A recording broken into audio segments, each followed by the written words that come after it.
Oh no! The back of her dress had split open. Her whole body went rigid. Don't react. Don't react. Don't panic. The voice came from directly behind her. Deep, quiet, calm, Korean accented English, smooth as river stone. Someone had draped a suit jacket around her lower half, holding it closed with both hands, covering the gap completely. She couldn't see him.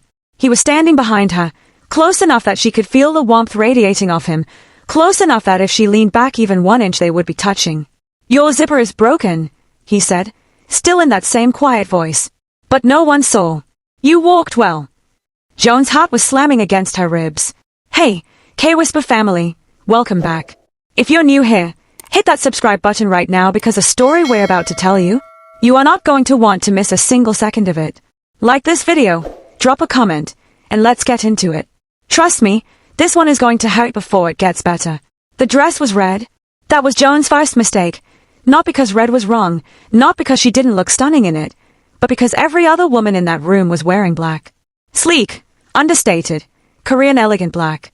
And Joan Williams walked in wearing a floor-length red gown with a subtle gold trim at the collar, her natural hair pinned up with 2 gold clips, her skin, deep, smooth, dark as midnight velvet, catching every single light in that grand ballroom. She looked like a rose in a room full of thorns. The party was on the 42nd floor of the Lotte World Tower in Seoul. One of those corporate events that pretended to be casual but wasn't, the kind where champagne glasses were never empty, where laughter was practiced, and where everyone in the room was quietly calculating their social position against everyone else's. Joan had been in Korea for 8 months. 8 months of trying, genuinely, desperately trying, to fit into a world that hadn't quite decided if it wanted her yet. She stood near the entrance and took it all in. Crystal chandeliers, white tablecloths, a live string quartet playing something smooth and western in the corner as if to make international guests feel welcome. The room smelled like expensive perfume and catered ambition. You belong here, she told herself. You were invited. You belong here. She believed it for approximately 4 to 5 seconds. That's when she noticed the women looking at her. 2 women near the dessert table, both of them beautiful, both in black, both with a kind of straight, glossy hair that seemed to defy physics, looked at Joan, then looked at each other, and laughed. Softly, quickly. The way people laugh when they think they're being discreet but they're not. Joan felt it like a finger pressed directly on a bruise. What is it? She thought immediately. What did I do? She smoothed the front of her dress self-consciously, touched the back of her hair. Was something out of place? Was her makeup too much? Was the red dress actually that bad of a choice? Or was it something she couldn't fix? That thought, the one she'd been pushing down for months, started climbing up again. Is it my skin? Is it my accent? Is it my body? She had curves, real ones, hips that required a certain kind of dress, a waist that existed without being invisible. She pressed her lips together and reached for a glass of champagne from a passing tray. Stop it, she told herself. Stop spiraling. She looked for Minjun, her boyfriend. The reason she was here.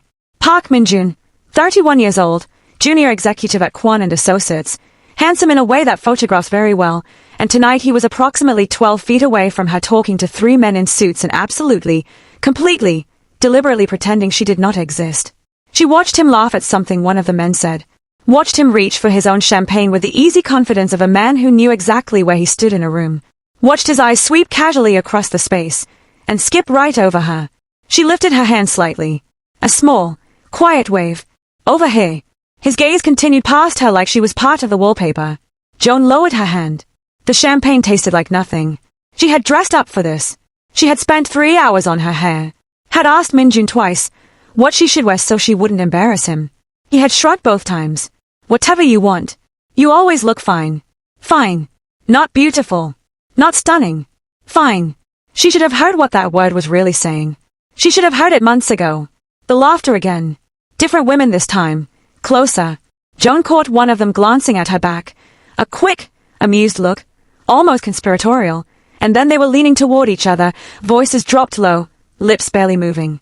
Joan's stomach turned. Okay. She set her champagne glass down on the nearest table. Okay. I'm done. She started walking toward the exit, keeping her chin up, keeping her face neutral.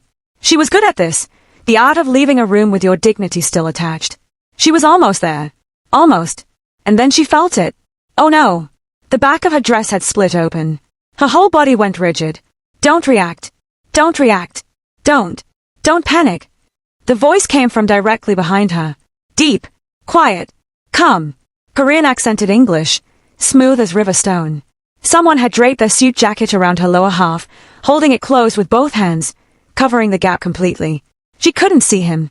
He was standing behind her, close enough that she could feel the warmth radiating off him, close enough that if she leaned back even 1 inch they would be touching. Your zipper is broken, he said, still in that same quiet voice. But no one saw. You walked well. Joan's heart was slamming against her ribs. She exhaled, tried to collect herself. Thank you. I can just, if you pass me the jacket, I can hold it myself and... There's a better way. She could hear something in his tone, not amusement exactly, but something close. Gentleness, maybe. I have an idea. Okay, she said softly. Okay, he repeated, and they stepped outside together. 8 months earlier, Joan Williams had been standing in a different kind of airport. She was going to be a content creator in Seoul. That sounds simple when you say it fast. But let her tell you what it actually meant. It meant she had spent 2 years building a YouTube channel called Joaning In, travel content, cultural deep dives, honest storytelling from a black woman who went places that didn't expect her. It meant she had 84,000 subscribers and a comment section full of people who wrote things like "You make me brave," and "I booked my flight after watching this." It meant she had a brand partnership that was small but real, and a plan that was terrifying but possible. Korea had been calling to her for 3 years. The culture, the food, the music, the way Seoul moved, fast and intentional, like a city that had decided it had no time to waste. She wanted to document it. She wanted to live inside it. She wanted to be the girl who went. So she went. The first 2 months were a highlight reel. The street food in Myeongdong. The palaces at sunrise before the tourists arrived. The Han River at night, glittering and wide. She filmed everything with the kind of unbridled joy that makes people click subscribe. She met Minjun at a rooftop cafe in Itaewon. He spoke English well, laughed at her jokes, seemed genuinely curious about her work, her home, her stories. He was handsome in person in a way that the photos she'd seen on his Instagram did not fully capture. He asked for her number and she gave it to him, and for a few weeks she was filming content and going on dates and thinking, this is it. This is exactly the life I came here for. Then month 3 happened. The brand partnership dried up. The company restructured, the budget shifted, and the email arrived on a Tuesday morning with a kind of corporate politeness that makes bad news somehow worse. We so appreciate your work and hope to collaborate again in future. Joan stared at that email for a long time. Then she opened her banking app. Her savings, carefully built over 2 years, had a number in them that was no longer comfortable. Rent in her Mapo district studio was not cheap. The filming equipment needed an upgrade. The visa situation was complicated by employment status. And YouTube ad revenue, wonderful as her audience was, did not cover sole rent. She did what a lot of people in impossible situations do. She told herself it was temporary. When Minjun suggested she move into his apartment, just until you sort things out, it makes sense. We're spending most nights together anyway. She heard it as love. She heard it as a partner stepping forward when things got hard. She packed her things into 3 suitcases and moved into his Mapo apartment and told herself she would be back on her feet in 60 days. That was 5 months ago. The first red flag had been so small she almost missed it. Week 2 in his apartment. She had been editing a video at the kitchen table when he came home from work, looked at her setup, laptop, ring light, microphone, notes spread across his table, and said, almost to himself, "You're still doing the video thing." She had laughed it off, packed up her things, made dinner, but she heard it. The way he never asked about her content anymore. The way he would come home and tell her about his day in exhaustive detail and then pick up his phone while she was mid-sentence about hers. The way loneliness had started to feel like her shadow. She stayed because leaving meant returning to a reality she wasn't ready to face. No apartment, limited income, 8 months into a life she built on hope and a credit card, in a country where she was still learning the language, still learning the rules, still learning how to be. So she stayed. The terrace was quiet. Joan stood with her back to the glass railing, the stranger's jacket still wrapped firmly around her waist, her hands gripping the lapels from the front to hold it in place. She could hear the muffled pulse of the party behind the glass doors, laughter, music, the soft percussion of 100 separate conversations. But out here, it all felt very far away. She still hadn't seen his face. He had guided her out with a hand pressed gently to the jacket at her lower back, not pushing, just steadying, just there. She had let a complete stranger walk her out of a room. In another life, In another city, that sentence would have terrified her. Hey, somehow, it had felt like the safest thing that had happened to her all night. Okay, he said, and she finally turned to face him. He was tall, broad-shouldered in the way that his dress shirt communicated even without the jacket. His face was sharp and angular, strong jaw, dark eyes that caught the city lights and held them, and he was looking at her not with curiosity or pity or the careful blankness of a stranger trying not to stare, but with something much more direct. Like he was simply paying attention. I can fix it, he said, if you'll allow me. She blinked. You can fix a zipper. I can try. I need to touch your dress to check. I want to ask first. Joan stared at him. In 8 months in Seoul, no man had ever asked her permission before touching her. This stranger, on a terrace, at midnight, had asked. Okay, she said quietly. Yes. Turn around slowly. Don't move the jacket yet. She turned. She heard him shift behind her. Careful, deliberate movement, no wasted motion. She felt the faint pressure of his hands at her lower back as he assessed the damage. He didn't rush. The pull slipped off the track, he said, almost to himself. A brief pause. You were the most striking person in that room. The dress should have held. Joan's breath caught. She didn't know what to do with that sentence, so she filed it away and said nothing. Hold very still. She felt the cool precision of the tie pin working at the zipper, slow, methodical, careful. Her hands were trembling. Not from cold, not from fear. She didn't fully understand, in that moment, exactly why. You're shaking, he said. I'm fine, Joan said automatically. The word came out before she could stop it. Fine. That word she'd been saying for months like a reflex, like a shield, like a lid pressed down over everything she didn't want to examine. A small, still pause behind her. You don't have to be fine, he said.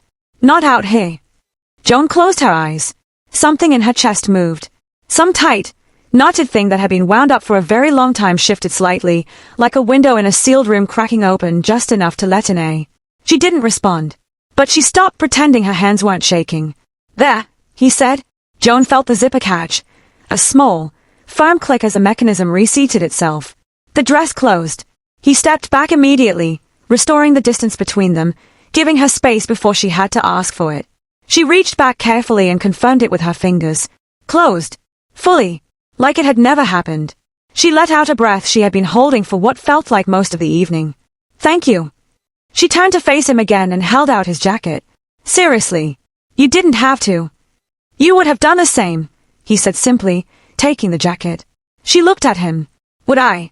She honestly didn't know. I'm Joan, she said. He looked at her for a moment, just a moment, with an expression she couldn't quite decode. Something attentive and quiet behind his eyes. Seo-kyun, he said. He slipped his jacket back on with the easy movement of a man who has worn expensive clothing for long enough that it feels like a second skin. He straightened his cuffs. Then he nodded toward the glass doors. Ready to go back in. Joan looked at the party through the glass. The light, the movement, the beautiful, intimidating, indifferent room that had spent the evening making her feel like a mistake. She squared her shoulders. Yes, she said.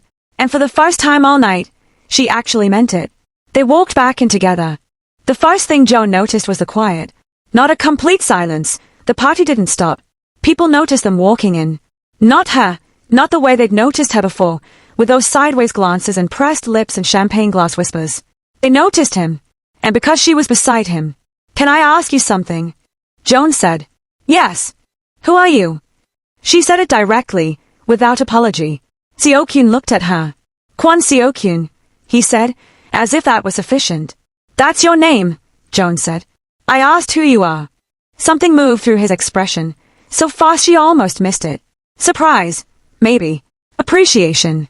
Something he didn't typically experience being asked that particular follow-up. Before he could answer, a voice behind Joan said, Joan. She turned. Minjun was approaching.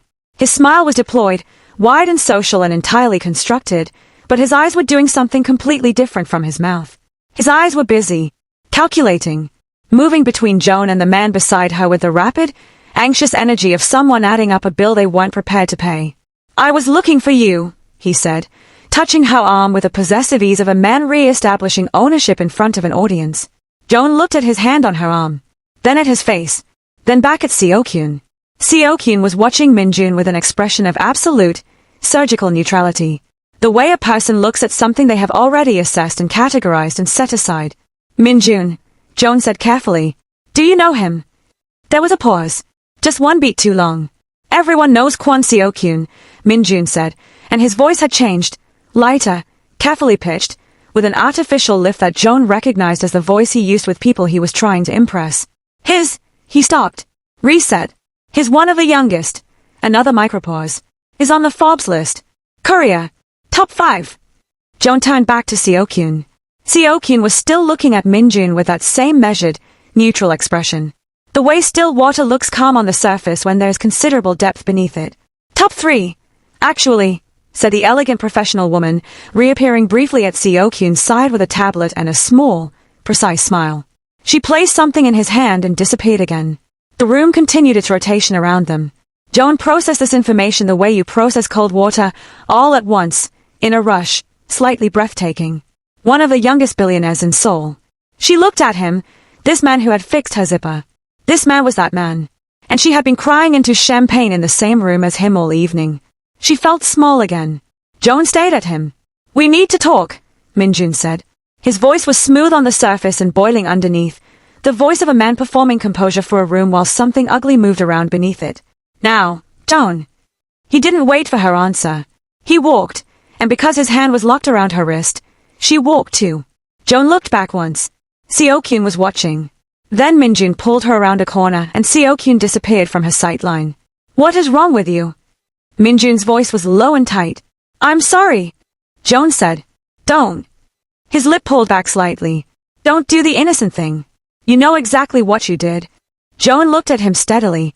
Her heart was beating hard but her voice, when she found it, was level. Tell me what I did, Minjun. Because from where I was standing, I got my dress fixed and had a conversation. With Kwon Seo-kyun. He said the name like an accusation. Like she had committed a crime whose severity she was deliberately understating. In front of everyone. Walking back and together like, he stopped. His jaw worked. Do you know how that looked? Like two people walking through a door. Don't be stupid. The words were out before he could catch them, fast and flat and ugly, landing with the particular sting of something that wasn't said by accident. Joan went very still. Say that again, she said quietly. His expression shifted, just slightly, the way it always did when she pushed back, a micro-recalibration towards something softer, toward the charm he deployed when he thought he'd gone a step too far. I didn't mean. You embarrass me, he said instead. Every time we come to these things, you make it about yourself. The dress, you overdress, Joan, you draw attention, and then you wonder why people look. People were already looking. Because you make them. His voice rose slightly, he caught it, pulled it back. I have worked for 3 years to build my reputation in these rooms. 3 years, and you walk in wearing that. His eyes traveled over her dress with an expression that she would never, in all the years that followed, completely forget. The particular contempt of someone who has decided you are not worth the maintenance. I live in your apartment, Joan said, and her voice was steady even though her hands were not. I have been careful and quiet and I have tried. Tried. He laughed once, short and humorless. Joan, you contribute nothing. You make content. I have been patient. Patient, she repeated. The word tasted wrong. More patient than you deserve. He stepped closer. You should be grateful. You came here with nothing. You have nothing. And instead of being... Stop! Her voice cracked on the word, not with weakness, but with something that had been compressed for too long and had finally found the fracture point. Stop talking to me like that. His eyes narrowed, and then his hand came up. Not slowly. Not with any of the warning signals that people describe afterward. No telegraphing. No escalation you could track and respond to. Just a hand rising in the air with the swift, certain movement of a man who had decided something and was acting on it. A hand closed around Minjun's wrist. Stopped midair. Locked. Immovable. The world went absolutely silent. Minjun turned his head slowly, the way people turn when they already know what they are going to see and are hoping, very much, that they are wrong. Seo-kyun was standing there. He had appeared from nowhere. His expression was the coldest thing in that room. Not angry. Not theatrical. He said 4 words. Low. Quiet. Korean, delivered with a precise. Joan didn't catch all of it. Her Korean was not fast enough for this. Not for this voltage. She caught the part that meant, don't. Minjun's hand lowered. Seo-kyun released him. Step back. A single, deliberate step, not retreat. Distance created by choice, on his terms, on his timeline. The silence stretched. Minjun straightened his jacket. He looked at Joan once. Then he walked away. His footsteps were crisp and controlled until they disappeared around the corner, and then came the distant, rapid click of dress shoes on marble, and the sound of the main elevator doors opening and closing. And then the sound of nothing. Joan stood in the dim edge of the ballroom and felt the world rebalance itself slowly around the absence of him. She pressed her lips together, very tight, breathed through her nose. She was not going to cry here. She absolutely was not going to cry in this ballroom in front of these people. She had already given this room enough of herself tonight. It was not getting her tears. Seo-kyun turned to face her. He didn't say anything immediately. You don't deserve that, he said. She nodded once, very quickly, because if she opened her mouth to respond, the crying was going to happen, and she had made a promise to herself. He seemed to understand. He didn't push. He didn't reach for her. He didn't do any of the things that would have made the moment harder to hold. When you're ready, he said, I can take you somewhere safe. Joan looked up at him. I have a driver outside, he added. You don't have to decide anything tonight. Just somewhere that isn't here. She looked back at the room. She turned back to him. Okay, she said, for the second time that night. And for the second time, she meant it completely. The car was black and silent and warm. A man in a dark suit held the door open and closed it behind them without a word, and then they were moving through Seoul at midnight. Joan sat with her hands folded in her lap and watched the city and said nothing. Seo-kyun sat beside her, not close enough to crowd her, not so far that it felt deliberate. He looked at his phone once, typed something brief, and then put it away and said nothing either. The silence between them was not uncomfortable. You don't have to tell me anything, Seo-kyun said, without looking up. Joan turned to look at him. About what happened? About him. He looked at his hands briefly. You don't owe me an explanation. She held that for a moment. I know, she said. Good. He looked out his window. I just wanted to say it. The gate opened slowly and the car passed through it, and Joan Williams saw the mansion for the first time. It sat behind the gate the way very old, very confident things sit, without announcing itself. She didn't have a word for it immediately. The driver opened her door and she stepped out onto smooth stone and looked up. The entrance was flanked by two columns that rose clean and straight into the night, and through the tall glass front door she could see marble. The floors were white marble with the faintest trace of gray threading through it like veins in something alive. They caught the light from above and held it, warm and liquid, the kind of floor that made your footsteps sound significant. The chandelier above the entrance hall was extraordinary. The staircase curved upward from the center of the hall with a particular elegance of a thing that has been built to be looked at and also actually used, not a decorative gesture but a real architectural statement. On the walls, art. Real art. A large abstract piece in muted golds and deep blues that seemed to breathe differently depending on where you stood. A smaller framed photograph in black and white of what looked like the Korean coastline in heavy weather. A sculptural piece in dark iron mounted near the corridor entrance that cast an extraordinary shadow in the side lighting. Joan stood in the entrance hall and just breathed. Guest room is upstairs, Seo-kyun said. First room on the right. There are clothes in the wardrobe, different sizes, they've never been used. Take whatever fits. Joan turned to look at him. Why do you have unworn clothes in multiple sizes in your guest room? The almost smile again. My assistant believes in being prepared for everything. He walked to the kitchen, visible through another archway, all clean lines and restrained luxury, and came back a moment later with a glass of water and placed it on the table near the base of the stairs. There's food if you want it. I'll be in the study, the door at the end of the hall. Knock if you need anything. He was already moving toward the hallway. Seo-kyun. He stopped, turned. Joan looked at him. Thank you, she said. I mean it. He held her gaze for a moment. Sleep, he said simply. And then he was gone down the hallway, and the house was quiet, and Joan stood at the foot of that extraordinary staircase and listened to the mansion breathe around her. The guest room was exactly what the rest of the house had promised. Clean. Beautiful. A bed that was enormous and white and looked like it had been designed specifically as a remedy for exhaustion. Curtains in a soft gray that fell to the floor in a single, clean line. She found the wardrobe, opened it. Neat rows of folded clothes, exactly as he'd said, never worn, tags still attached. She found a soft oversized shirt and pulled it on. Let the red dress fall. She sat on the edge of the bed, and then the crying happened. For the first time in months, She was not crying from shame. She was crying from relief. Relief that she had walked out. Relief that she had not broken when he said stupid. Relief that someone had said you don't deserve that and meant it.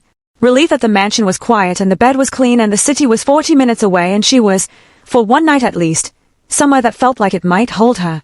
She lay back on the white pillow and looked at the ceiling. Tomorrow would be complicated. Tomorrow had a lot of questions in it. Tomorrow she would have to figure out what came next. Tomorrow. But tonight the house was quiet. Tonight she was safe. And that, for right now, was more than enough. She smelled it before she was fully awake. Coffee. Real coffee. Joan opened her eyes. For exactly 3 seconds she did not know where she was. Then it came back. All of it. The party. The zipper. The hand in the A. The car. The marble floors. Seo-kyun. She sat up slowly. She was still in his shirt. Oversized. Soft. The kind of fabric that had been washed enough times to lose all resistance. She sat on the edge of the bed and looked at the morning through the gap in the curtains and did a quiet inventory of herself, the way she had learned to do in hard seasons. How are you? What do you actually need? What is true this morning that wasn't true last night? What was true this morning? She had nowhere to go back to. Not really.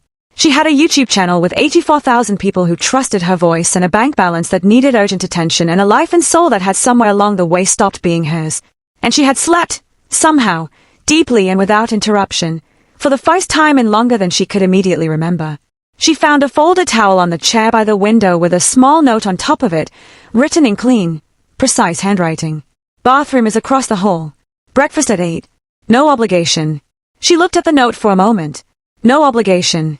She could not remember the last time someone had used those words around her and meant them. She was downstairs at 7:58. The kitchen was even more impressive in daylight, all clean stone surfaces and deliberately chosen details. Seo-kyun was already there. He was standing at the stove in a different shirt. Simpler. No tie.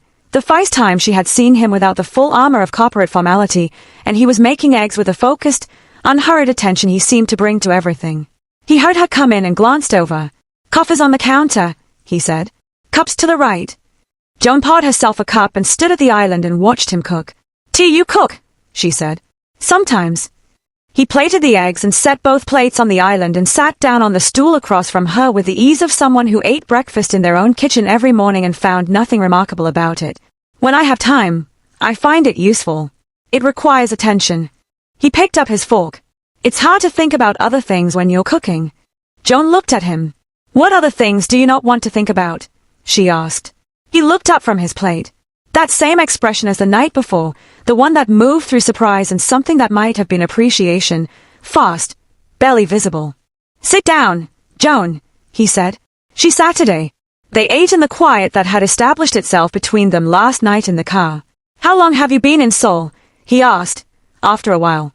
8 months. He nodded. And before Seoul? Lagos. Then London for university. Then back to Lagos. She wrapped both hands around her coffee cup. Then Seoul. Big move. I had reasons. She paused. Good ones, I thought. He didn't pursue it. Just listened, the way he seemed to listen. Fully, without the restless energy of someone waiting for their turn to speak. The channel was growing, she continued, and she stopped. And you were already living with him by then, Seo-kyun said. Not a question. Yes. A pause. Where are you living now? He asked. Gentle. Direct. Joan looked at her plate. Here it was. The question with teeth in it. The question she had been managing around for months with vague answers and subject changes, and the particular talent people develop for making a humiliating situation sound like a temporary inconvenience. She could do that now. She could say I'm sorting something out or between places at the moment or any of the 12 half-truths she had rehearsed for exactly this type of question. She looked up at him instead. Nowhere, she said. As of last night, nowhere. The word sat between them on the island. She watched his face for the thing she was dreading, the particular expression that nowhere produces in people. The pity, the discomfort. Seo-kyun's expression did not do any of those things. He looked at her steadily. His jaw tightened, just slightly. Okay, he said. Just that. Okay. Not oh no or that's terrible or how did you let it get to this or any of the responses that would have made her feel like a problem requiring a solution.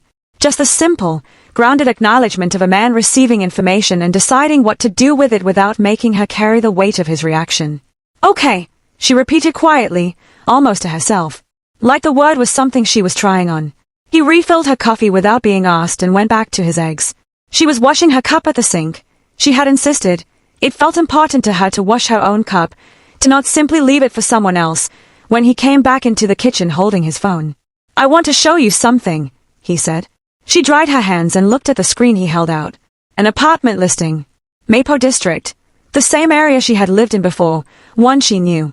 The rent figure was at the bottom of the listing. Joan's eyebrows moved before she could stop them.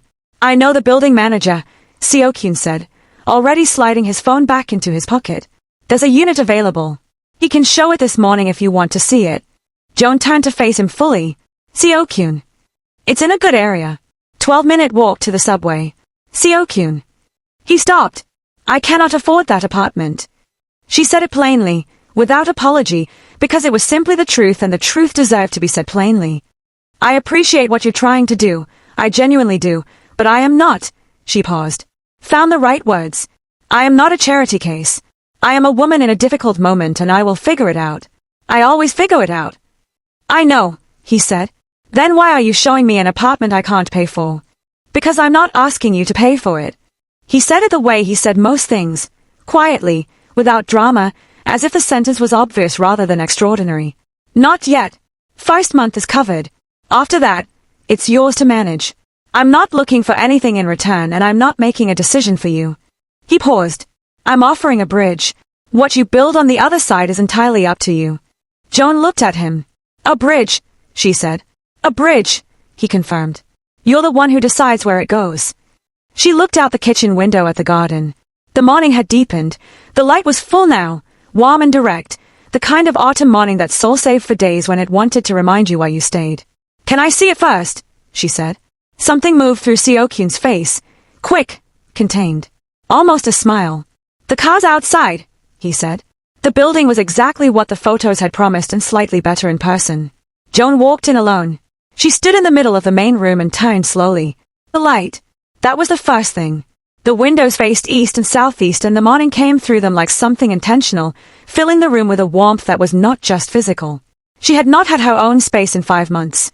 She had not stood in a room and thought this could be mine in longer than she could immediately trace. Her throat tightened. She did not turn around.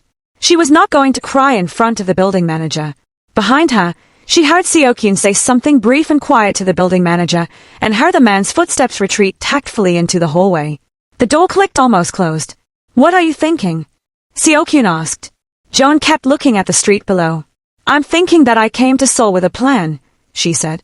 "A real one. And I let someone convince me, slowly and very quietly, that my plan wasn't serious enough to protect." A pause. "And now," he said. She turned around. "Where do I sign?" she said. The lease took 20 minutes.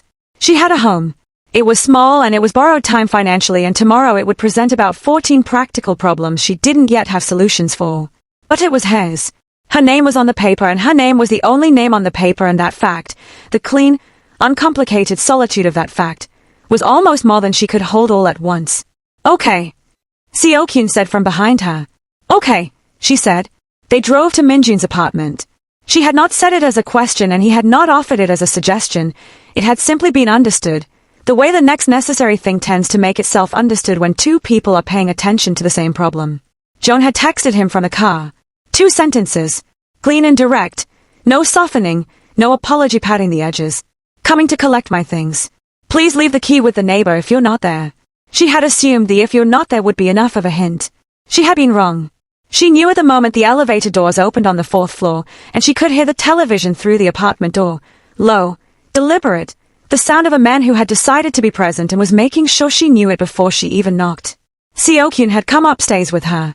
He hadn't asked, hadn't announced it, had simply stepped out of the elevator beside her with the 2 suitcases in hand and walked with her down the corridor in the same unhurried way he did everything. She had glanced at him once. He had looked straight ahead. She hadn't told him to wait downstairs. She knocked.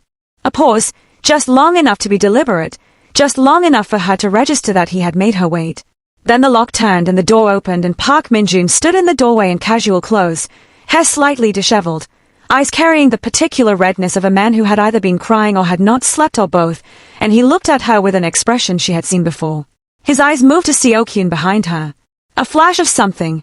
Shock, recalibration, a rapidly suppressed rage that he did not have the position to express. Then back to Joan. You came, he said. I texted, she said. I'm here for my things. He stepped back from the door. Come in. She went to the bedroom first, opened the wardrobe, started pulling clothes from hangers in clean, decisive movements, folding as she went, placing things in the first suitcase with the practiced logic of someone who has learned that feelings are best processed after the practical work is done. Minjun stood in the doorway of the bedroom and watched her. He didn't offer to help. He didn't say anything. He just watched with that expression that she could feel on the back of her neck even when she wasn't looking at him. She heard Seokyun settle somewhere in the living room. She had asked him to wait there, a quiet boundary.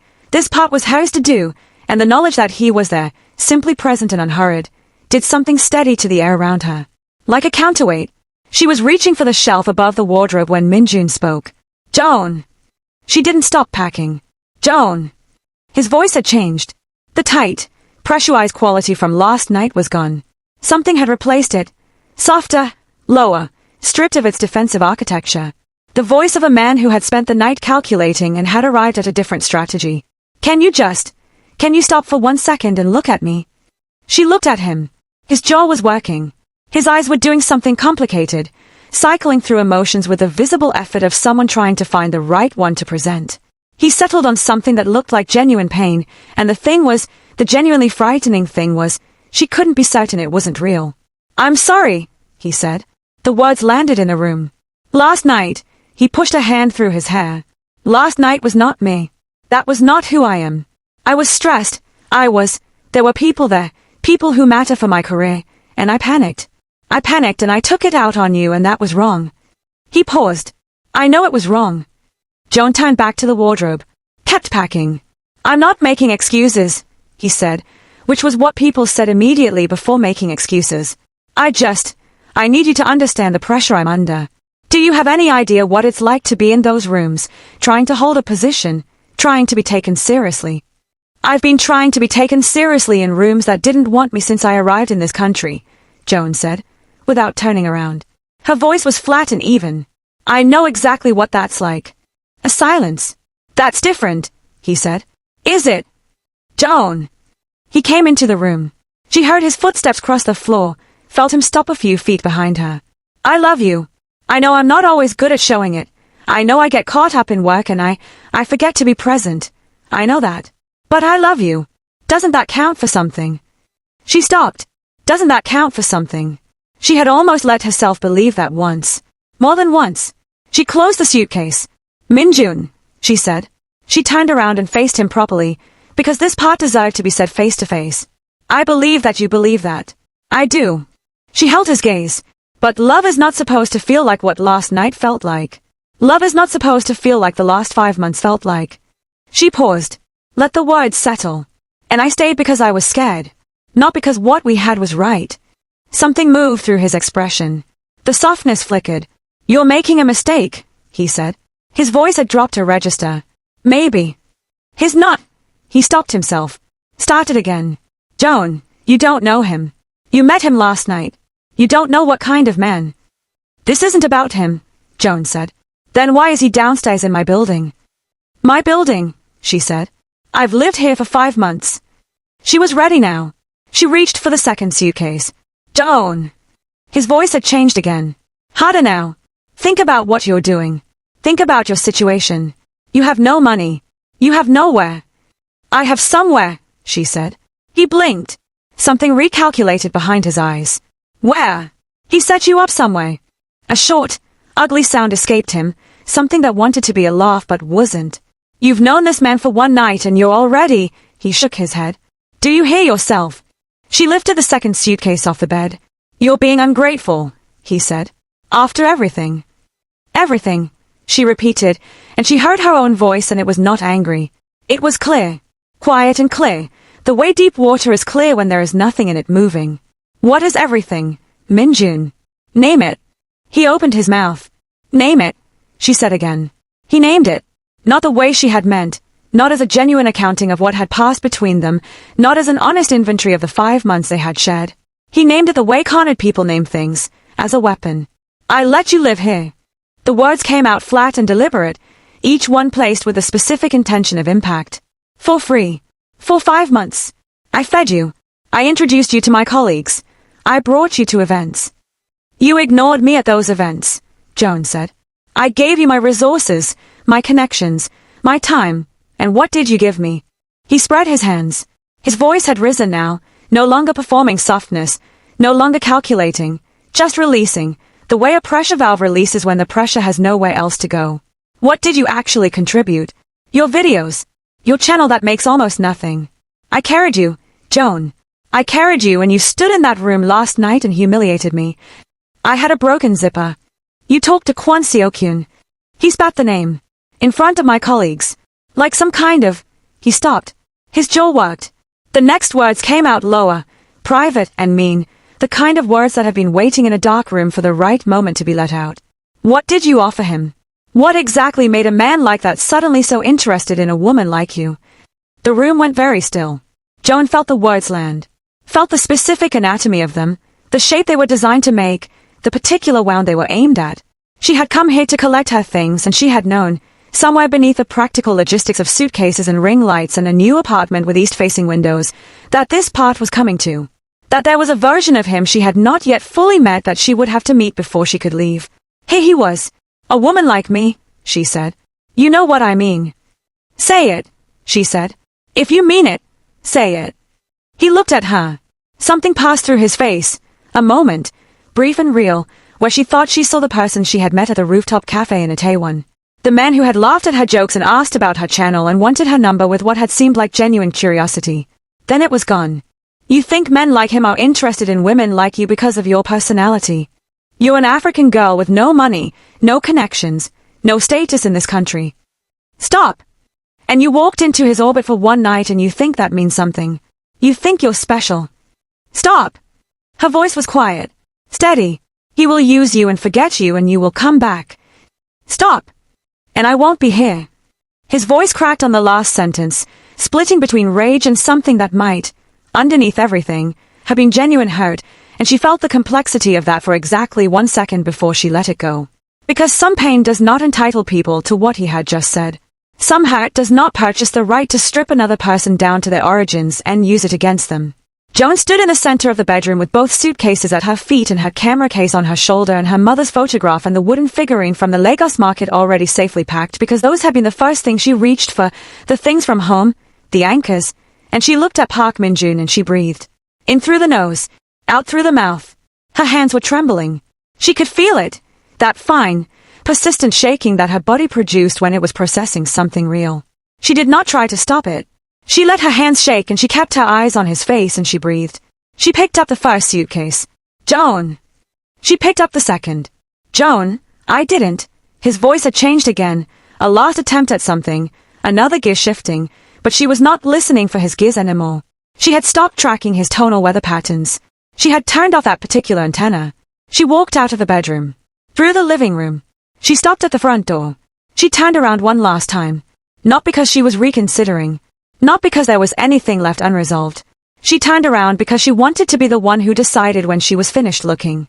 Min-jun was standing in the middle of the living room with his hands at his sides. He looked. She searched for the right word. Diminished. Not small in the way she had felt small in that ballroom, but diminished in the specific way of someone who has shown you everything and found that the showing has cost them more than they expected. She looked at him. She thought about the cafe in Itaewon. The laugh. The number. The early weeks before the weight of the real thing had settled in. She thought about the 5 months.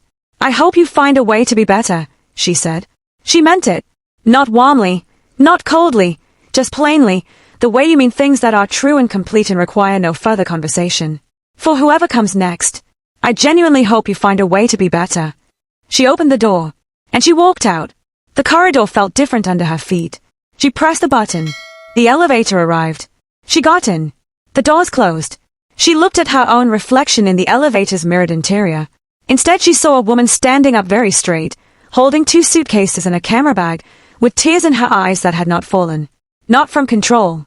Not from suppression. But because something in her had decided, quietly and without announcement, that those words did not deserve her tears. That the man who said them did not have that kind of access to her anymore. She looked at herself in the elevator mirror and thought, there you are. The elevator reached the ground floor. The doors opened. Seo-kyun was standing in the lobby. He had the car keys in his hand. His expression, when he saw her face, the straight spine, the wet eyes, the suitcases, the whole picture of a woman who had just walked through something and was still standing, did something she would remember for a long time. It didn't break into sympathy. It didn't rearrange itself into pity. It settled into something quieter and more respectful than either of those things. Like witnessing. Like seeing someone clearly and understanding the weight of what you're seeing. He crossed the lobby and took the suitcases from her without a word. She let him. They walked out of the building together into the Seoul afternoon. Free. Not all the way. Not completely. But the first step of that work was done. She had walked out. By herself. On her own terms. With her dignity still attached. The door closed behind her. She did not look back. 3 weeks passed. She set the ring light up in the corner where the morning light fell, exactly where she had known it would go the first time she stood in that room. She filmed again. Not the careful, performance-polished content she had been producing in the months when everything felt precarious. Something rawer than that. Something honest. She sat in front of the camera in the terracotta wall department and talked about Seoul, the real version, the complicated version, the version that included being a black African woman in a city that hadn't always known what to do with her, and the very specific kind of strength that builds in the gap between who you are and who a place expects you to be. She didn't mention Minjun by name. She didn't need to. The video went up on a Tuesday morning and by Thursday it had 200,000 views, and her comment section was full of women, from Lagos and London and Nairobi and New York and Seoul itself, writing things like, "I felt every single word of this and thank you for saying out loud what I couldn't find the language for." She sat on her terracotta-walled floor and read every comment and cried the good kind of crying, the kind that comes from being understood rather than the kind that comes from being worn down. She was back. Seo-kyun had texted twice in 3 weeks. "How are you?" "Getting there," she had replied. "Thank you for asking." "Take your time," he had written back. She was at the Mangwon market on a Saturday morning when she saw him. It was 3 weeks after she had walked out of Minjun's building with her suitcases and her dignity intact, and she had been allowing herself to believe, cautiously and without fully committing to the belief, that the silence meant acceptance. That he had processed what happened and arrived at the only reasonable conclusion, that it was over, that it should be over, that the version of them that had existed in his apartment for 5 months had run its full and finished course. She had been wrong. She felt the hand before she heard his voice, fingers closing around her upper arm from behind, pulling her around with a force that was not violent enough to cause a scene but was enough to be unmistakable, and she turned and there was Minjun. He looked different from 3 weeks ago. Not diminished anymore. The 3 weeks had done something to him that was not softening. He had the appearance of a man who had spent time building a case. His jaw was set. His eyes were doing something that reminded her uncomfortably of the night at the party, that pressurized quality, that quality of a man who has decided he is owed something and has come to collect. "We need to talk," he said. The market moved around them. Saturday morning foot traffic, vendors calling, the smell of fresh produce and street food, ordinary Seoul life carrying on with complete indifference. "Let go of my arm," Joan said. 5 minutes, he said. His grip tightened slightly. "Just 5 minutes, Joan. You don't answer my calls. You don't. Let go of my arm. I just want to talk. I have things to say that you need to hear." His voice was escalating, not loudly but with that particular private intensity that was somehow worse than shouting. "You left and you didn't let me explain, and I have been patient. Minjun." Her voice was flat and clear. "I am going to ask you one more time. Let go of my arm." He didn't. And then he did, because someone else had arrived. She didn't hear him approach. She never did. Seo-kyun moved through spaces the way significant things moved, not loudly but with a gravity that rearranged everything in proximity to it. One moment he wasn't there and the next moment he was, standing just behind her left shoulder, and the quality of the air between the three of them changed immediately and entirely. Minjun looked up. He didn't step back. That surprised her. "Of course," Minjun said. His voice had taken on a new quality, thin and sharp, the voice of someone who has decided they have nothing left to lose. His eyes moved between Joan and Seo-kyun with barely concealed fury. "Of course you're here." "Let her go," Seo-kyun said. He had already let go of her arm. But the words still needed saying. The words were said quietly, without drama, without the performance of aggression that a smaller man might have reached for. They were said the way a fact is stated, simply, directly, with a complete assurance of someone who has never once in his adult life needed volume to be taken seriously. The market kept moving around them, and 3 or 4 people nearby had stopped. Just slightly. The almost imperceptible pause of strangers who have registered that something real is happening and are processing whether to continue past it or stay. Someone had their phone out. Joan noticed it peripherally. She didn't address it. She kept her eyes on Minjun. "This is between me and her," Minjun said. His voice had a quality she had not heard in it before. Something raw and stripped, like something that had been contained for weeks had found its hairline fracture.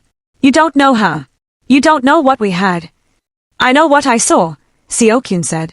Still quiet. Still even. Still the most controlled presence in the immediate radius. 3 weeks ago, in that ballroom. "I know what I saw." Minjun's jaw tightened. "You saw one night. One argument." "I saw your hand in the air," Seokyun said. The words landed in the market the way a stone lands in still water. Everything rippled outward. Minjun's face went through several things very quickly. The color left it, then came back differently, patchy, defensive, the complexion of a man who has just heard his worst moment named out loud in a public place by a person whose opinion carries weight in the world he moves in. More phones were out now. Joan could see it in her peripheral vision without looking directly. "She chose to leave," Minjun said, and his voice had lost its earlier sharpness, deflating, scrambling, looking for new footing. "I didn't do anything she didn't." "She chose to leave," Seokyun said. "That choice belongs to her. Respect it. You don't get to." "Go home, Minjun." Not aggressive. Not a threat. A verdict. Full words delivered with the absolute, unhurried authority of a man who has never needed to raise his voice because his voice. The market breathed around them. Minjun looked at Joan one last time. Something passed through his face. She felt nothing that resembled satisfaction. She felt something much quieter than that. A completion. The particular finality of a chapter ending not with drama but with the simple, irreversible fact of its own conclusion. Minjun turned and walked away. She watched him go until he had rounded the corner of the market and disappeared into the ordinary Saturday morning crowd, and then she turned away too. The video was online by that evening. Someone had filmed the whole exchange. By midnight it had 3 million views. By the following morning it was trending on 3 platforms. The comments, in Korean, in English. Joan watched the numbers climb from her terracotta walled apartment and felt something complicated move through her. Not about the views. She had made peace, in those 3 weeks of honest content, with the difference between visibility and exposure. But about the particular strange alchemy of a private moment becoming a public one, of something real being translated into content by people who had only seen 90 seconds of a much longer story. Her phone rang. An unknown number. Then another. Then the email notifications started arriving. Journalists, other creators, a brand that had gone quiet 8 months ago now suddenly very interested in reconnecting. She put her phone face down on the desk. She looked at the terracotta wall. She thought about what it meant for your survival to go viral. About the difference between being seen and being known. About how she had come to Seoul wanting to tell true stories and had spent months shrinking instead, and how the truest story she had to tell was the one she had been living rather than filming. She picked her phone back up. She called Seokyun. He answered on the second ring. "You've seen the video," she said. "Yes." "Are you?" She paused. Tried to find the right question. "Is this a problem for you?" "The attention." A brief silence. "Is it a problem for you?" She considered. "No," she said honestly. No. I think I'm okay." She looked at the wall. "I think I'm more than okay, actually." "Good," he said. "Can I see you?" she asked. I want to say something in person. Some things." Another pause. Different from the last one. Warmer somehow, or she imagined it that way, or she was finally getting good enough at reading silences to tell the difference between their varieties. "I'll send the car," he said. She found him on the terrace. He was standing at the railing with a cup of coffee, looking out at the garden when she came through the glass doors, and he turned at the sound of her footsteps. She stopped a few feet from him. She had been rehearsing this in the car. The words, the order, the shape of what she wanted to say. Now that she was here, the rehearsed version felt too neat, too organized, too much like a presentation rather than a truth. She let it go. Let herself speak without architecture. "You never asked for anything," she said. "That's what I keep coming back to. You fixed my dress, you stopped him, you gave me a room, you helped with the apartment, you carried my suitcases, you came to the market." She stopped. "And not once, not one single time did you ask for anything in return or make me feel like I owed you something." She paused. "I don't know how to receive that. I'm learning. But I wanted you to know that I notice it. I notice everything you've done." Seo-kyun looked at her. He was quiet for a moment, not the quiet of someone forming a response, but the quiet of someone who is genuinely present with what they have just heard. I didn't help you because I'm rich, he said. The resources, the car, the apartment, those are easy. Those cost me nothing that matters. He set his coffee down on the railing. I helped you because you deserved it. Because you walked into a room that wasn't generous with you and you held yourself up anyway. And because, he paused. Something in his expression moved, a rare and visible shift. Because I have been in rooms that didn't want me. Before the money. Before any of this. He gestured slightly, meaning the mansion, the name, all of it. I know what it costs to stand up straight when a room is telling you that you shouldn't be there. Joan looked at him. You notice me, she said. Not a question. A realization arriving at its full size. From the moment you walked in, he said, the garden did its quiet, autumnal thing around them. Joan sat down on the bench near the railing and Seo-kyun sat beside her, not close enough to crowd her, not far enough to be distant. The distance he had been maintaining since the beginning. The distance of a man who understood that space was something he could offer rather than take. I stayed because I was afraid, she said. She said it simply, without apology, because she had been practicing honesty for 3 weeks now and she was getting better at it. Not of him, not exactly. I was afraid of what leaving meant. Going back to Lagos feeling like I had failed. Being alone in a city of 10 million people with nothing resolved. She turned the coffee cup he had given her in her hands. I called it love because that felt better than calling it what it was. Fee dressed up, Seo-kyun said quietly. Yes. She looked at her hands. And I let him make me smaller because small felt safe. Because if I didn't take up space, I couldn't be told to leave. If I didn't want too much, I couldn't be told I was too much. She paused. That's not a way to live. I know that now. I think I knew it before. She exhaled. Knowing and choosing are different things. They are, he said. What made you come to the market? She asked. Today. You didn't know he would be there. No, he said. I go to Mangwon on Saturday mornings. I have for years. A pause. And I knew you were in that neighborhood. She turned to look at him. You knew where I was. Your last video, he said. You filmed the street corner. The bakery is visible in the background. His expression remained steady. I wasn't following you. He stopped. Something that was rare on his face. A small, undefended thing. A crack in the composure not from weakness but from the effort of saying something true. I wanted to be in the same part of the city. In case. Joan stared at him. In case. In case she needed someone. In case a man she had left 3 weeks ago hadn't accepted that leaving. In case the world did what the world sometimes did to women who were trying to find their footing after something had knocked them sideways. He had not announced it. Had not made it about himself. Had simply positioned himself. Quietly. On a Saturday morning. In the same neighborhood. In case. Her eyes were doing something she couldn't quite stop. I don't know what to do with you, she said softly. He looked at her. You don't have to do anything with me. The words were simple and meant. I'm not a situation that requires management, Joan. I'm just here. She looked at his face. She thought about the first night. The terrace. The zipper. The jacket. The don't panic said quietly from behind her when she had been about to fall apart in a ballroom that had spent the whole evening preparing her for exactly that. She thought about the breakfast and the no-obligation note and the way he had looked at her when she came out of the elevator in Minjun's building, that witnessing, that seeing. She thought about how long it had been since she had allowed herself to be fully seen and had not been afraid of what the seeing would cost her. I'm scared, she said. Honest. Plain. I know, he said. Not of you, she clarified. She searched for it. Of wanting something real. Of letting myself want it. Because the last time I wanted something real and let myself say so, Joan. She looked at him. He had turned toward her slightly. The same quality of attention as always, that full, unhurried, demanding nothing presence. The garden light was doing something golden and unhurried behind him. Soul moved in its distant, luminous way somewhere beyond the walls. He leaned forward slightly. Not to close the distance between them. Not yet. Just to be sure she could hear him clearly. Your zipper is not broken, he said. She blinked. Then understood. The first night. The terrace. The words that had been the beginning of everything. Don't panic. Your zipper is broken. And what they had meant. I see something wrong. I will help. You are not alone in this. And now this. The same low register. The same quiet certainty. The same Seokyun who had never, not once, said anything he didn't mean. You are not broken. She felt it move through her the way things move through you when they are exactly, precisely true.